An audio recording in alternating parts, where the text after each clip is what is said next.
Hello, everyone, and welcome to Season 3, Episode 7 of my podcast, Book and Story World with author Priya Grewal.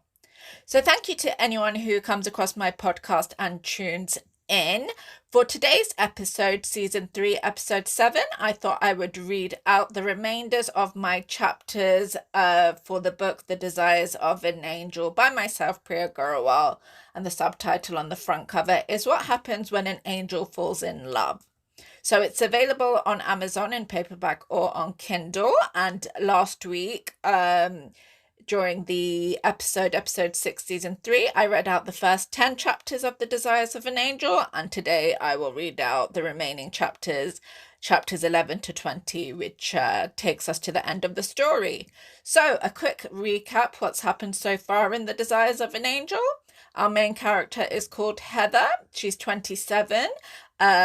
One night she goes to a bar with her friends and a mysterious stranger walks in who's very handsome, and they exchange numbers, and she's been on a few dates with him so far, and they've just officially become boyfriend and girlfriend. So they're planning to meet up again in the next chapter. So let's pick up where we left off. So Chapter 11, The Desires of an Angel.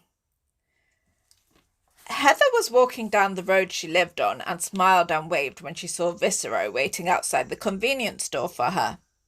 She was wearing dark jeans and a blue top. Viscero looked especially handsome today in a red t-shirt and jeans. Viscero was punctual and messaged her saying he was outside the store at 2:55 p.m. Heather also liked this feature about him. He never kept her waiting and feeling frustrated waiting for him to arrive. "Hi," Viscero said as Heather crossed the road, reaching him. He outstretched his arms in order to embrace Heather. Heather fell into his arms, inhaling the aroma of his cologne. She felt extremely comfortable in his arms. "I missed you," Viscero said. "I missed you too," Heather responded. They began to walk towards Widgerow Park. It was only a 7-minute walk from Heather's house. "I thought about you all night long," Viscero said. "Same here," Heather responded. "And day," she added flirtatiously. Viscero reached for her hand and they walked hand in hand to the park. When they reached the park, they walked through the gates and down the pathway to the grassy area. There was also a kids' playground there. "Right," Viscero said. "Where shall we sit?" he asked.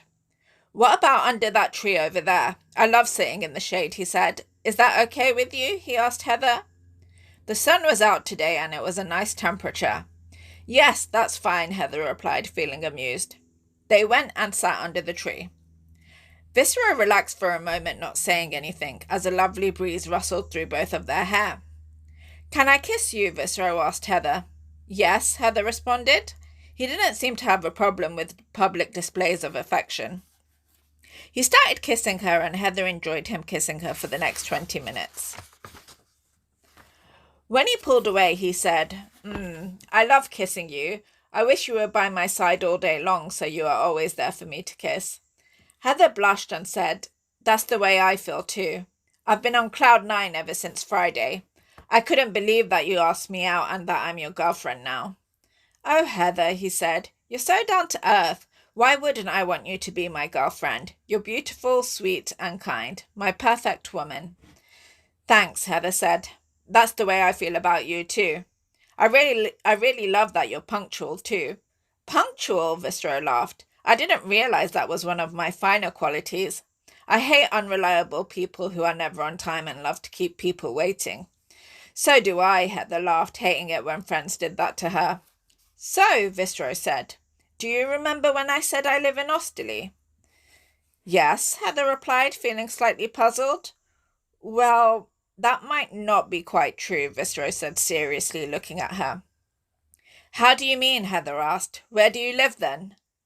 "Well, somewhere really nice," Viscero said. He drummed his fingers on the grass for a second. "It's probably better if I just show you," he said. Heather stared in awe as the next moment Viscero was conjuring a red rose in his hand surrounded by a bright light. The bright light emanated from his palm, and a beautiful red rose grew out of it. "There you go," Visro said, handing Heather the rose. I don't get it," Heather stammered in shock. "How did you do that?" "It's magic, love," Visro said. "Magic?" Heather responded. "I've got magical powers. Just forget everything you thought you knew. If magic didn't exist, then where would the idea come for it in fictional books on planet Earth?" he asked. Heather paused silently. What he said made sense to her. "Can you keep this a secret?" Visro asked. "Then I can show you more." "How come you're not worried about using magic in public?" Heather asked, still in shock. "I put a spell over us so no one can see us," he told her. "Oh," she said. She started to feel enthralled at her world completely changing in seconds with discovering that magic is real. "So what are you?" Heather asked. "I'll explain in a moment," Visro said, standing up. "Come," he said, reaching out his hand. "Let me show you a new world." "What?" Heather said, standing up, not knowing what to expect. Visro reached out his hand and light emanated from it again. She saw a rush of bright light leave his hand, and next some kind of portal had opened up in front of her. "What the hell?" Heather asked, astounded. "Relax," Visro smiled. "It's just a doorway to my house," he said brightly. "What?" Heather responded, astounded as Visro stepped through the circular doorway. He was standing inside the portal. She could see purple color behind him and what looked like lightning flashes of different colors swirling around him. "Come on," Visro laughed. "What are you waiting for?" He reached out his hand, his arm appearing out of the doorway portal. Heather tentatively put her hand in his and he pulled her forward. She gasped as he pulled her through the magical doorway portal. As Heather regained her senses, her jaw dropped at the sights around her. Chapter 11. In front of Heather, on the other side of the portal, was an incredible sight, too beautiful for words. There was a beautiful castle surrounded by beautiful, shiny, exotic plants. The castle had palace domes like you would see in a Disney commercial or a place of worship over on the other side. In front of the castle was a beautiful fountain and beautiful stone structures. Stone steps led up to the front door of the castle. The castle was surrounded by a magical exotic rainforest. All kinds of colors shimmering and glowing and moving magically. Heather looked up at the sky. The stars took her breath away, and she saw comets rush past for the first time in her life. The dark blue night sky was gorgeous. The trees were glittered in rubies and lights. "Wow," she breathed. "What is this place?" she asked Visro, feeling stunned. "It's my home," Visro responded. "We call it Lonthelia," Visro said. "It's our world." "Lonthelia?" Heather responded. "We?" "Yes, we," Visro said. "There's more of us here." Heather stared at his face, astounded. His incredible face suited the surroundings, a place fit for someone as amazingly handsome as himself. She started noticing the lines of his muscles for the first time. Visro took her hand and they walked to a lovely bench in front of the centerpiece fountain in front of Visro's castle. "I'll explain everything to you now," Visro told Heather. "Remember when we spoke about God existing the other week?" Visro asked Heather. "Yes, and the design argument," she managed to remember, still in awe about her surroundings. "I brought that up because he does exist, and so do the angels," Visro told Heather. "Have you heard of Satan?" Visro asked Heather. "Of course. Everyone has," replied Heather, wide-eyed and staring at Visro's face. "What did he do?" asked Visro. "He led 1/3 of the angels of heaven into killing God," replied Heather. Her year 4 teacher had told the class the story back then. "His other name is Lucifer," Heather added, remembering the story. "Satan is his first name," Visro responded. "Lucifer is his second name, and devil his surname." "Satan, Lucifer, devil," Heather said. "That's right," Visro said. "God came into being via the Big Bang, really, and made this form of ours that you call human on planet Earth. He then made himself a castle like this and made the female form and made a wife for himself. Then they built and created a universe together with zillions of the species they named immortals. They named their universe Heaven. When they invented babies, they named born immortal angels. Immortals meaning made and angels meaning being born to immortals. It was a universe full of happily married couples, friends, and everyone got to having two children each. Everyone lived in a castle just like this one. It was an incredible place. And then what? Asked Heather. Well, Satan was jealous. He was jealous of how popular God and his wife, the creators of their universe, were with their population. So one day he invented magic that can kill. Magic that ends the existence of everyone. Using magic, he found out that 1/3 of the universe were jealous of God and his wife and their children, and would say yes to his plan of ending their existence along with everyone in the universe who loves them. So when he had finished recruiting his army of jealous immortals and angels, they all turned invisible and murdered everyone in the universe. Satan and the few with him who turned invisible to kill God and his wife failed to kill God and fled, Viscero told Heather. How did they fail? Heather asked Viscero. The story has changed over time. Some say that God had a protective shield that went up and protected him from being killed, that he had put around himself at the beginning of his birth. Others say one of the immortal killers accidentally bumped into something and God saw something move invisibly and put up a protective shield around himself. The immortals and angels all fled into their replica hideaways before they could be captured. Their magical security meaning that God could never catch any of them. God put his protective magic around his universe and resurrected everyone they had killed, including his wife and children. What happened to Satan? Heather asked, feeling astounded. Him and his wife Lillian fled into their own hideaway, running away from the 1/3 they had recruited so they couldn't kill the pair of them due to the failure, Viscero explained. And how did you come to be? Heather asked. Well, the evil immortals and evil angels, as they came to be called in their hideaway, could still breed. I'm the product of 2 killer-born angels called Seth and Marina. They both killed one parent each with their other parent in the massacre. So I have 1 killer granddad and 1 killer grandmother in the hideaway. When God resurrected all the good immortals and angels, it means they went from family to enemies. Their crimes too horrific to even think of the word traitor. The word evil was made for themselves, Viscero explained. And then? Asked Heather. I had a happy childhood with 1 sibling, a brother, and friends the same age as myself. We grew to 21 and stopped aging. One day, like it was an initiation ceremony, all of our parents told their children about the past and how they had come to be. When we were growing up, they said that they had all come into being through a big bang as opposed to God and built their world and invented marriage and children. My brother and everyone's older sibling was 20 to 25 and had been told the secret when they were 21. My brother had started laughing after the revelation. He had said it's good to be bad and welcomed me into what he called the new world, Viscero told Heather. I didn't see it that way, Viscero said. I didn't even have a concept of existence being ended. I didn't trust my parents or brother anymore. If they could turn on their maker and kill family members, what would stop them killing other family members in the future if they get jealous of something? I'd have to worry about winning a game or becoming more popular than them myself, Viscero explained. So I did the same thing as Satan and checked magically if there was anyone else who wanted to flee our evil families. There was around 100 of us, 51 males and 49 females. I met up with all of the individuals and proposed we copy our parents and grandparents and flee to another hideaway, our own one, copying their magic so they couldn't get to us.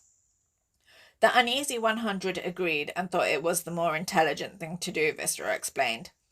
And now you're here. You named it Lonthelia, Heather asked. Yes, Viscero said. But there's more. More? Asked Heather, shocked as she was. Planet Earth, Viscero said. It wasn't made by God. It was made by evil angels and immortals in their hideaway for entertainment. What? Heather said, shocked. Humans were created by the evil ones, she asked. That's right. With their magic combined, they could create a species not having creator powers individually themselves. They created it before we were born and kept it a secret until the revelation. They had showed it to us all happily, telling us it was fun to watch the species. They said they had grown a little bored after fleeing God and thought it would be entertaining to create a world and watch it. Their favourite thing to do was to watch people to see if they turned evil when they put the word murder in, and later put it in society using the television. Everything they put into it, like jocks and cheerleaders and jobs and grades from school, was to create envy. Then they would watch the people murder over envy. It was basically their entertainment once they'd put the kids to bed. It was sick, Viscero said. My brother Rogerio loved it, so did a lot of the others. I couldn't stand watching it, he added. So, Viscero said, I agreed to telepathically communicate to everyone if we got caught before we could move into our own hideaway, so we could flee. Rogerio had discovered my plan around 10 minutes before planning to leave. I heard my mother use magic to amplify her voice and shouted Viscero. He had gone straight to my parents. I telepathically shouted to all to flee there and then, but my mother managed to get some magic in first before we fled. She cursed us. She cursed us with having to drink human blood to survive. She actually turned us into their TV creation vampires, Viscera explained. It means we started to feel thirsty once we had fled into the hideaway. You need to drink blood to survive? Heather asked. The curse of fleeing our parents, grandparents, and siblings was making us into a weaker species. We still have our magic and fun powers like flying and teleportation, he explained. The powers bestowed onto our grandparents by God. But we have to pop into their invention, planet Earth, to survive. Heather looked at him stunned. We never kill anyone, he told her. Don't be scared. We only put a brief spell on the humans and drink a small amount of blood to survive. We only need to feed around once a month. How come your families don't capture you when you're on planet Earth to drink blood? Heather asked. We put protective magic over ourselves so they can't capture us. It just means they spend their time laughing at us, needing to feed off the humans and being dependent on it, Viscera explained. We've made Lonthelia into our home, Viscera said. All 101 of us, including myself. Is that everything? Heather asked, dumbfounded. Viscera laughed. Yes, that's everything. I am only 34, though. Not 34 for 100 years like in the stories. We've lived in our own hideaway for 13 years now, Viscera said. Since 21. Viscera reached for Heather's hand and looked into her eyes. And then there was you, Viscera said. Heather inhaled a sharp breath and began listening again. Chapter 13. I began watching Planet Earth once we had fled into our hideaway, Viscera explained. I liked looking in to see who was good on Planet Earth and who had turned evil or was turning evil, Viscera explained. So I did that for the last 13 years. Spent time with my friends who had fled here and popped into the planet to drink blood monthly, as we usually all do together, Viscera told Heather. Heather carried on staring at Viscera, transfixed. A couple of years ago I noticed you, said Viscera. You had begun blossoming into a beautiful woman. Heather was too transfixed by all she had learned to blush this time. I started watching you daily from my castle and really loved your personality too. You were kind, honest, and humble, Viscera told her. Where we're from, we don't usually choose a mate until we've been alive for a few decades or even hundreds of years, he told her. Before we fled and during the last 13 years, I haven't actually found anyone I want to make my mate for eternity. Some of the males and females here have hooked up into pairs. It's recommended that we wait before we choose a partner so our characters can develop when we're from a magical world. I like all the females here as my friends, of course, but I haven't come across a perfect match I want to live with forever as husband and wife, Viscera confided. But when I watched you, I thought you were perfect for me, with similar characteristics to myself. Beyond base beauty, I really liked the person you were. Friendly and laid back, not arrogant and vain like many others. So, Viscera said, I decided to show up to Vortex that night and introduce myself to you, with the hope of one day making you my wife. I want to share all of eternity with you, Viscera told her. Heather carried on looking at him stunned. Me? Heather exclaimed, shocked at his confession. You want me to marry you and live with you here in your castle forever? Heather asked, still astounded. That's right, Viscera said hopefully. But won't I die? Heather asked. How can I live forever? She asked. It's simple, Viscera told her. I make you into a vampire. Chapter 14. A vampire, Heather asked, shocked. Yes, said Viscero, it's the only way. Heather stared at him, dumbfounded. I can't turn you into an angel, Viscero said. I can't just transfer powers over to you. The only way that I can transfer magical powers to yourself is by turning you into a vampire, and during the change I can transfer the same powers as myself into you, by duplicating them whilst doing the change. This includes living forever. I checked it all out using magic, seeing how I can change you into an immortal being. It's a loophole in my mother's curse upon us. We can change humans into a vampire and transfer our powers over that way. Heather carried on, looking stunned. I don't know what to say, she exclaimed. Oh, come on, Viscero said. What is there to think about? You can live in this amazing castle and world with me forever. There's friends to make. We will be husband and wife and can make love every day, he added. We have the upgrade of everything that's on planet Earth, as our evil parents downscaled God's inventions and put them into Earth. We've got television, movies, music from heaven, sports and games using our powers instead. You'll love it. Let me take you for a walk around my castle, then decide, Viscero added. Viscero took Heather's hand and guided her to the castle. They walked up the stone stairs to the magnificent door. It was black and gold and embedded with red and silver rubies. Heather inhaled a sharp breath as Viscero led her through the front door. Chapter 15. Heather's jaw dropped for the second time that day. The inside of the castle was magnificent. The ceiling was high with golden chandeliers and more rubies and crystals were embedded into the ceiling. There was a grand staircase leading up to rooms upstairs, which was even better than in a Disney cartoon or any movie she had seen. The floor was beautiful white marble. Wow, Heather said out loud. This is magnificent. You ain't seen nothing yet, Viscero said to her, smiling happily. He took her for a tour around the downstairs. He had a TV in his version of a living room that was as big as a cinema screen. It was incredible. He turned the TV on for a moment to show her the surround sound and visuals. She couldn't believe it. He had his TV linked up to God's Heaven TV channel. 1 second of the clips she saw looked more exciting than any movie on planet Earth. Next, he switched on an amazing-looking stereo, which automatically opened and grew larger. It started playing music, sounds that were better than anything on planet Earth, as Viscero had said.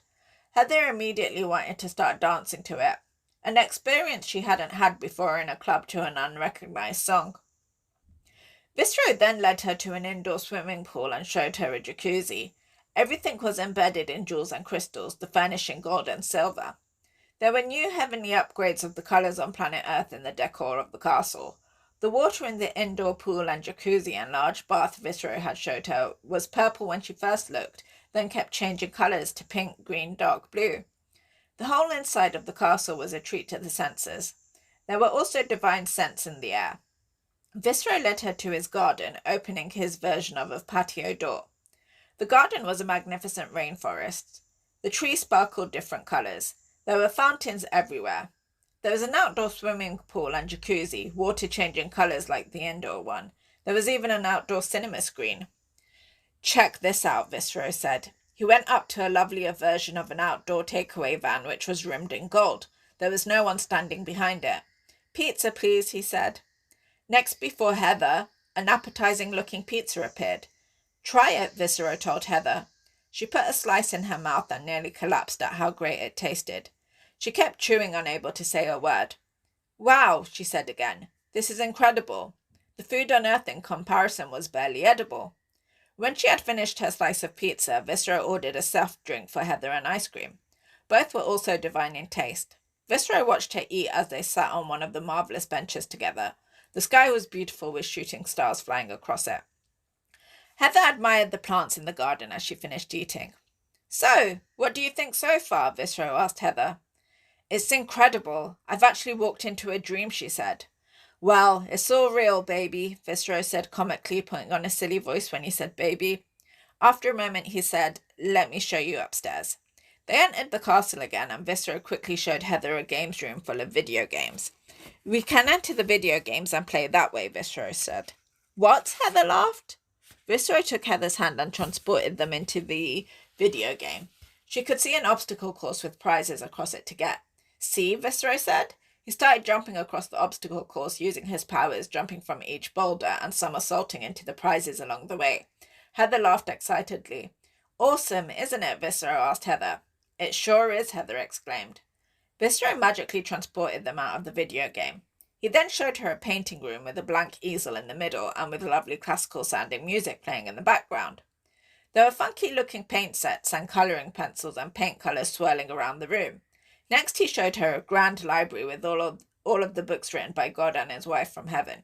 He also had a room full of DVDs and a drinks bar and a marvellous kitchen where you just had to pick what you wanted from the menu full of food and drinks. It would then appear in front of the person who ordered it. Next, they ascended the magnificent-looking staircase. Heather still felt like she was in a dream. Upstairs, Viscero showed her a disco room and marvellous bathrooms with more baths and jacuzzis. The disco room constantly played music, and you could go in to dance whenever you wanted. Okay, Viscero said, holding Heather's hand. He stopped in front of a lovely white door.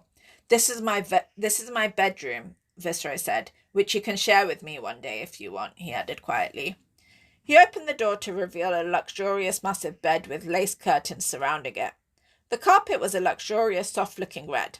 There were magnificent paintings across the walls of starry skies and cosmic universes. Viscero led Heather into the room, still holding her hand, and sat down on the bed. She sat down next to him. She felt herself sink luxuriously into the amazingly soft-feeling bed. Viscero began moving in for a kiss and breathed out an intense "I love you" whilst glancing over Heather's face. He leaned in and pressed his mouth to Heather's and began kissing her softly. He kissed her softly, slowly pushing her onto the bed into a laying down position. Heather paused the kissing to take off her shoes and lay on the bed properly, putting her feet up. Viscero did the same and went on top of Heather and began kissing her again. Heather thought, this is what paradise must feel like, as Viscero kissed her more passionately. What else could Cloud9 feel like? Chapter 16. Viscero pulled away from the kiss some time later. I have more to show you, he told Heather. He pulled Heather up from the bed and walked her to an amazingly garnished door in his room. He opened the door to reveal the most amazing wardrobe that can never be imagined. It was a grand white colour and full of trendy-looking male clothes on hangers. It looked like an entire clothing shop in there for one person. He stepped into his wardrobe and walked Heather through the aisles. This is unbelievable, Heather breathed, amazed at the great clothing. The aisles never stopped. As they walked, the wardrobe just carried on. I can magic in the female version for you if you wanted to move in, Viscero told her. Next, he walked her through his jewellery cupboard, shoes cupboard and cologne cupboard. Each one was also a never-ending shopping mall shop. The jewellery glistened and the colognes were in incredible-looking bottles in different shapes and the scents were gorgeous. Viscero smiled as Heather admired the jewellery glistening in their compartments. Here, let me show you a female one, he said. He clapped his hands for an effect and led Heather out of his wardrobe. Back in Viscero's bedroom, a new golden door with a silvered crystal doorknob appeared with Heather's name written beautifully above it. Viscero grinned at Heather and opened the wardrobe door. Oh my God, Heather said. Exactly, Viscero said. It's a duplicate of the wardrobe God and his wife made for women and men, not by our parents as they lied about for 21 years. Before our adult ones, we had baby wardrobes and child and teenage wardrobes first. The wardrobe changes to fit the age we are. Heather walked down the aisles, amazed, looking at the upgrade of trendy clothing on planet Earth. The clothing was great and there were dresses and outfits for every occasion, from day wear to beach clothes to party clothing. Heather ran her hands through the different outfits and then looked in astonishment at the female perfume compartments, astonishing glistening jewellery, and the magnificent shoe compartments. Wow, she exclaimed. It can be all yours, Viscero said. You'll love it here. Trust me. Then he took her hand and led her briskly out of the wardrobe. They entered his room again and opened two more doors joined together in the middle. He led her out to a balcony. She could see the sight of a lovely white sandy beach with amazing shells on it and a gorgeous purple ocean. Heather felt like she was looking at paradise. The thought of actually living there took her breath away. Okay, Viscero said. He turned towards her as she looked out at the wonderful beach and horizon. Put your arms around me, Viscero instructed her. Heather did as she was told. Viscero then wrapped his arms around her. Here we go, he said happily, smiling. Suddenly, Heather felt herself rising up. She looked down and saw that they were floating in the air. Heather gasped. "Don't worry, I've got you," said Viscero. "This is perfectly safe." Next, they rose higher and higher. Heather carried on wrapping her arms tightly around Viscero, looking stunned. The cool breeze blew through Heather's hair as they flew higher and higher. Then Viscero stopped rising higher and higher and began to move horizontally, so they were sailing through the air. The sky had turned a beautiful pink with stars and moons glimmering all through it. Heather began to enjoy the sensation of flying. Surprisingly, it felt cool and tranquil flying through the air, not awful and scary as she would have expected. The amazing pink sky surrounded them both, and Viscero held on to her tightly. His warmth comforted her. She looked up into Viscero's face, amazed by his beauty, even with all the beauty of his world that surrounded them. She would feel her heart beating and thought she was falling deeply in love. She wanted to be in his arms forever. Viscero looked back down at her face, looking into her eyes intently. "Look," he said after a moment, "we can even do this in the air." His head came down to meet hers, and he began kissing her again in the air. Heather responded to his kiss passionately. The feeling of love washed all over her.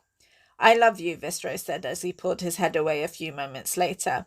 "I love you too," Heather said seriously, flooded with her feelings of love for him.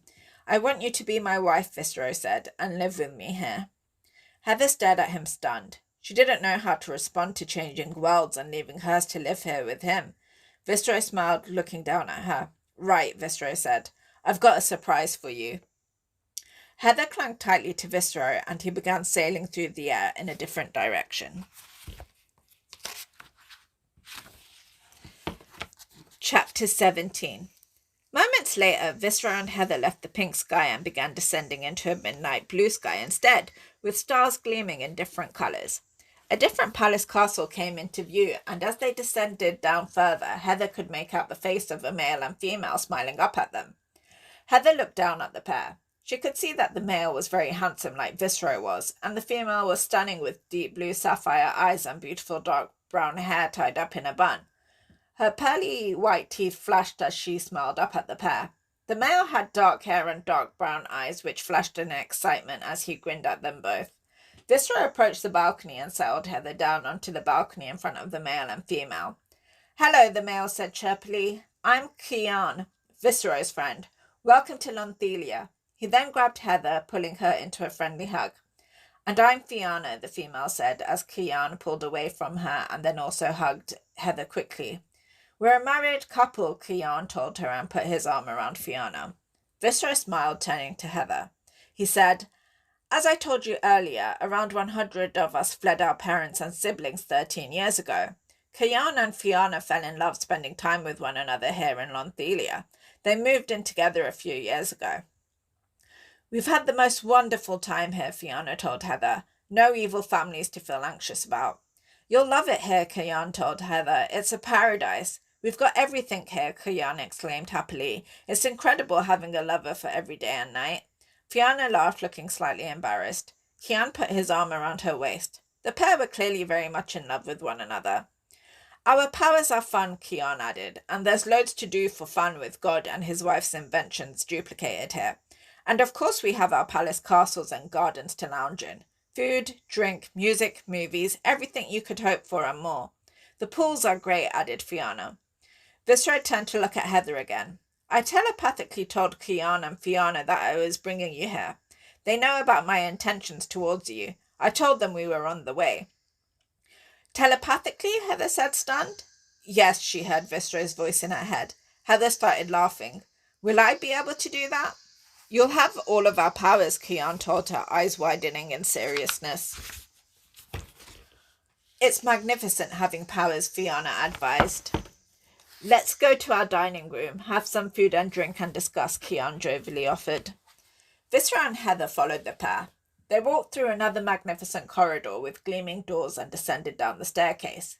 It was another breathtaking tour around the palace castle with the same rooms as Viscero's, just furnished in different colours to his. Each palace castle, as they called it, stunned Heather into speechlessness. Kian and Fiona entered their dining room with a long table, and Kian magicked some alluring-looking cakes and colourful drinks onto the table. Heather and Viscero sat. Kian told all to help themselves to the cakes and drinks, and Heather felt like she was sailing through the air herself with the wonderful taste of the food and drink. "They're definitely heavenly," Heather managed to say whilst enjoying eating the delights on the table.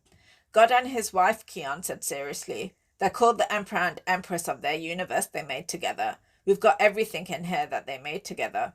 "What about yourselves?" Heather asked. "What are their attitudes towards the 100 of you if you fled them?" Kian and Fiona glanced at one another and shrugged their shoulders simultaneously. "We don't know," Fiona said quietly. "We were in our parent and grandparents' hideaway without knowing it, and fled once they revealed to us who they really were. We haven't had contact from the Emperor and his wife. It's our own world here." Heather gulped. "And we're completely safe from your families here in Lonthelia?" she asked. "They can't get to us?" "No," Visro said to her seriously. "It's completely safe," Fiona told her. "When we go into the human world to feed once a month, all 100 of us, we have a shield around ourselves so we can't be touched by anything, magic or force. We just hear our parents' laughter when we go into the human planet to feed. They laugh at our weakening and being dependent on human blood to live," she told her. "What is it like, being a vampire?" Heather asked quietly. "It's fine," Kian told her. "Sure, we have to pop into Earth monthly to sustain our lives now, but we still have the same amazing world. Same powers, same great times, same palace castles. You'll love it. Big upgrade from being a human with no powers, and we don't kill anyone. You'll get used to popping in for the feed, and your powers and existence in here will make it all worth it." Heather glanced at the happily married couple and looked at Viscero. She inhaled a deep breath. "Okay," she said, looking at Viscero. "I want to become a vampire."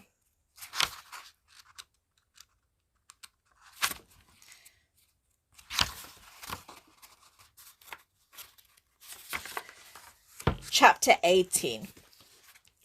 Viscero and Heather had returned to Viscero's palace castle, and they were sitting on his bed in his grand bedroom. "They were lovely," Heather said to Viscero, referring to Kian and Fiona. "I know, that's just one couple here. Everyone is lovely and friendly here, whether they're in a couple or not," Viscero told her seriously. "Right," Heather said, gulping. "So," she said, "the vampire thing," she added, trailing off. "You're ready to be turned into a vampire with amazing magical powers?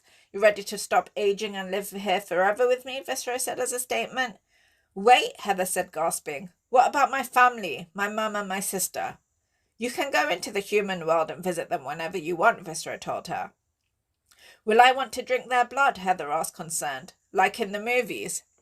"No," Viscero said. "It's not like that, where there's an uncontrollable thirst and we can't help ourselves and it gets all dramatic. We just pop in once a month to feed and we're fine. You'll be completely normal around them. Only difference is you'll feel great with magical powers and renewed energy. It's the best feeling in the world, having magical powers. Strength, speed." "I don't know," Heather said. "I don't want to lie to them." "Okay," Viscero gulped and glanced at the luxurious carpet. He looked back up and directly into her eyes. "I'll put a shield up around us so my parents can't see us. We'll go and visit your mum and sister. We'll tell them everything. I'll offer to turn them both into vampires. I'll even do the same as I have done with you and show them around here first. I'll cover us so none of the evil ones can look in on us. We'll be perfectly shielded." "Thank you," Heather said, throwing her arms around Viscero. "I'm so grateful." "Shall we go now?" Viscero asked her. "Yes," Heather exclaimed happily. "I'll text ahead to let her know I'm bringing in a visitor. I'll say I'm bringing my new boyfriend. I'll say I want you and Tania to meet him." "Does texting work from here?" Heather asked. "Yes," Viscero replied, laughing. "Okay, here we go," Heather said, finishing her text message to her mother. Viscero opened up a portal. Heather could see the road she lived on the other side of the portal. The pair stepped through. Chapter 19. "Excuse me," Heather's mother said about an hour later. "A vampire? With magical powers?" she asked, confused. "Have you completely lost the plot, Heather?" Hania glanced at her mother and looked at Heather and Viscero with her face wrinkled up in confusion. "What are you on about, Heather?" Hania piped in. Viscero and Heather had stepped through the portal hand in hand and came out the other side to Heather's road. Viscero told Heather that they were invisible at that point, so no humans could see them either. When Heather put her key in the door, her mother had welcomed both of them excitedly into the house. Hania was sitting on the sofa reading a book and looked up looking quietly excited. She greeted Viscero with a happy, shy hello. Wow, you're so handsome, Heather's mother had exclaimed. You make a lovely couple. Viscero, is it? That's a lovely name. Heather's mother had made a fuss over the pair and told them to sit down and brought out tea and cakes and biscuits. They had made casual conversation for around half an hour, with Heather's mother asking Viscero normal everyday questions about himself, where he lived, was he working, and so on and so forth. Please, just call me Andrea, Heather's mother had said when Viscero had called her ma'am. Then Heather had just said it. Viscero is a vampire descended from fallen angels who betrayed God and tried to kill him and everyone in the universe, Heather told her. Her mother Andrea stared at her blankly. Hania remained silent. They fled to a hideaway, the maid ones. Viscero's grandparents are called immortals, their children angels. When Viscero found out about it at 21, he fled with around 100 others, males and females, to flee their evil families in case they turned on them one day too. Viscero is good, really good. I love him. When they were fleeing, Viscero's mother put a curse on all of them, so they have to come into Earth once a month, which the evil immortals and angels create for their own entertainment along with humans to feed on human blood. They turned them into their TV creation, vampires. They don't kill anyone, just hypnotize the humans and feed monthly. He still has all the magical powers of an angel. They use their magic to stop their families from capturing them. They live in a luxury land with incredible castles. Viscero wants to turn me into a vampire like himself with magical powers. He's a vampire angel, Heather told her mother and sister. The first thing her mother had said was, a vampire with magical powers. Heather breathed out. He wants me to marry him and live with him in his palace. His home is called Lonthelia. He took me there through a portal gateway. I'll never age. I'll live forever. I'll have magical powers.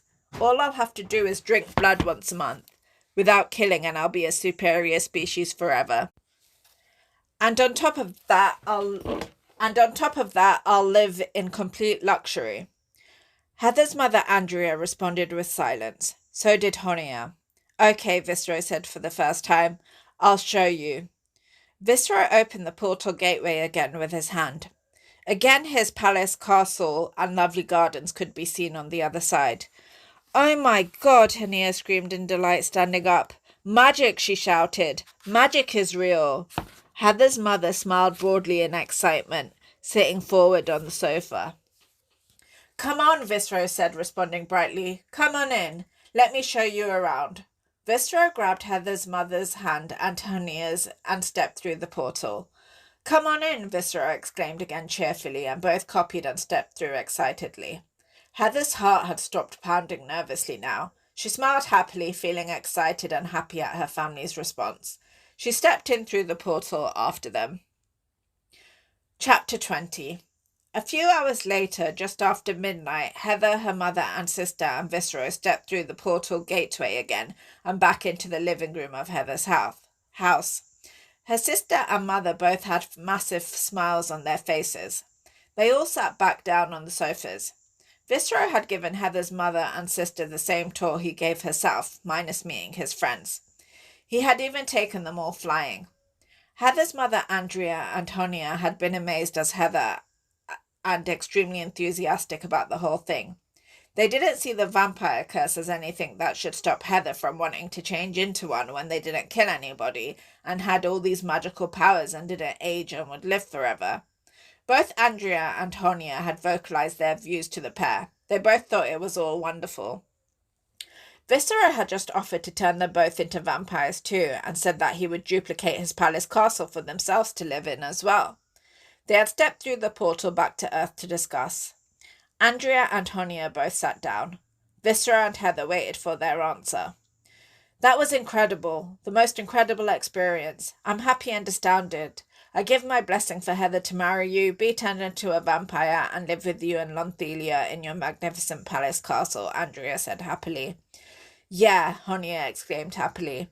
Viscero thanked both of them, and Heather squealed happily. Thank you, Mum, she shouted and hugged her mother and Honia, kissing them both on the forehead. As for myself, Andrea said, I do want to be turned into a vampire and have magical powers and of course live in luxury. but I still like my life here on Earth with my friends too.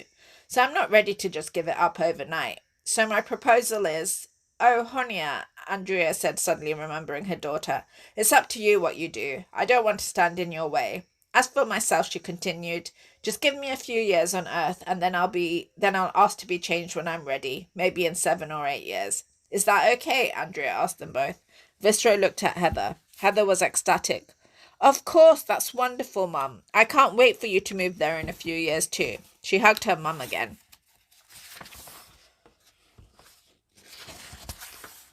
I look forward to it too, Viscero exclaimed.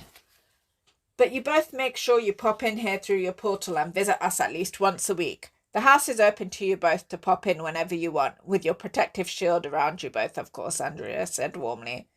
This is amazing, Heather said gratefully. Of course I'll be popping in all the time, she added. Thank you, Andrea, Viscero said happily. They all turned to look at Honia. I'm happy for you both, Honia began with. I think I'll do the same as Mum, finish my degree and have a good time here with friends until I'm 27, 28. I'll ask to be changed at the same time as Mum. Then we can move in together at the same time. Heather hugged Honia tightly. Then the three had a group hug and Heather asked Viscero to join in too. They hugged each other tightly, laughing. They sat back down to talk, the room filled with laughter and happiness. Chapter 21. Another few hours later, and Viscero and Heather were back on his side of the portal, sitting on his bed in his bedroom again. Heather was ecstatic. It felt like all the pieces of her life were coming together fantastically, with being granted, along with her mother and sister one day, immortality and magical powers. Even better, she had a handsome vampire angel boyfriend who wanted to marry her, and he lived in complete luxury. Viscero held Heather in a tight embrace. So, how do we do it? Heather asked, pulling out of the embrace. Well, I have to drink from you first, only a little, and then my blood will absorb your blood. Then you have to drink from me. I'll cut my wrist. As I've absorbed your blood, when you drink from me, then you'll take your own blood back in, and using my magical powers, I'll transfer the magical powers to you via transferring your blood back to you again. Does that make sense? Viscero asked. Let's do it, Heather cried. I can't wait any longer. Okay, Viscero said. He tucked Heather's hair behind her ear, and she felt his lips touch her neck. There was a minuscule sting, and Viscero drank from her for only a split second. He pulled his head away a moment later. There was no blood on his mouth. Is that it? Heather asked. That was quick. Yes, it's a quick procedure, Viscero informed her. He then made his nail grow longer and cut his wrist open. Dark, red, rich-looking blood flowed from it. Here you go, Viscero said, and offered his wrist to her. Heather bent her head and began taking in Viscero's blood. That's enough, Viscero said a split second later. Heather brought her head up again, amazed at the speed of the exchange. And now? Heather asked. Viscero didn't need to reply. A sudden rush ran through Heather's body, making her feel great. She felt energized. Little sparks began sparkling from her fingers, pink and purple. She stood up.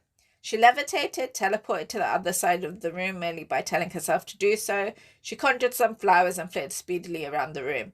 Viscero laughed ecstatically, watching her. See, he said cheerfully. I told you you'd love it. Oh my, Heather screeched ecstatically. She threw her arms around Viscero. This is amazing. I love you so much. Thank you for this gift, Heather said. Viscero held Heather close. And don't forget about becoming my wife, he said, looking down at her seriously again. Of course not, Heather whispered. I love you. The greatest gift will be never going a day without seeing you again.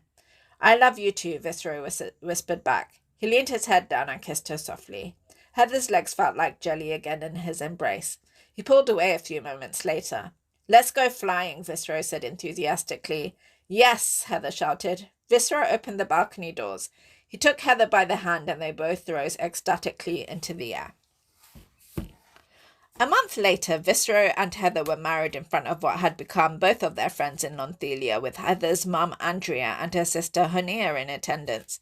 Everyone threw white confetti over them and the pair took to the air again. Heather dressed in white and Viscero in a suit, kissing each other passionately, rising higher and higher into the beautiful clouds of Lonthelia. The end. Okay, so that was the remaining chapters of The Desires of an Angel by myself, Priya Grewal. And as I mentioned, the book's available on Amazon in paperback or on Kindle. Okay, so I'll be taking a break over the festive season. So I'll return on Wednesday, January the 7th, with season 3, episode 8. So until then, I hope everyone has a fabulous festive season, starting now and in December, and has a fabulous Christmas and a wonderful New Year. So, in advance, Merry Christmas, everyone, and Happy New Year. I'll return on January the 7th with my next episode. Take care, everyone. Have a lovely day and week and festive season.